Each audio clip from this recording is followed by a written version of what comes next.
यज्ञेन कल्पता यज्ञो यज्ञेन कल्पता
கோத்திரபரவரி என்று சொல்லக்கூடியதான கன்னிகாதான மகோற்சவமானது நடைபெற உள்ளதால் அனைத்து அன்பர்களும் பிரார்த்தித்துக் கொள்ளுமாறு விழாக்களின் சார்பாக கேட்டுக்கொள்ளப்படுகிறது.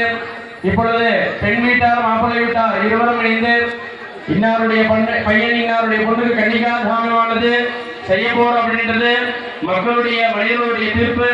ஆனா முருகன் பெருமானுக்கு அவங்க அப்பா யாரு அம்மா யாரு பெண் வீட்டார் யாரு மாப்பிள்ளை வீட்டார் யாரு இப்ப பிரபல கோத்திர பிரபலை என்று சொல்லக்கூடியதான மகா சங்கல்பத்தோடு இப்பொழுது மாங்கல்ய தாரண மகோற்சவத்தின் அங்கமாக கோத்திர பிரபலையான நடைபெற உள்ளதால் பிரார்த்தித்துக் கொள்ளுமாறு விழாக்களின் சார்பாக கேட்டுக்கொள்ளப்படுகிறது.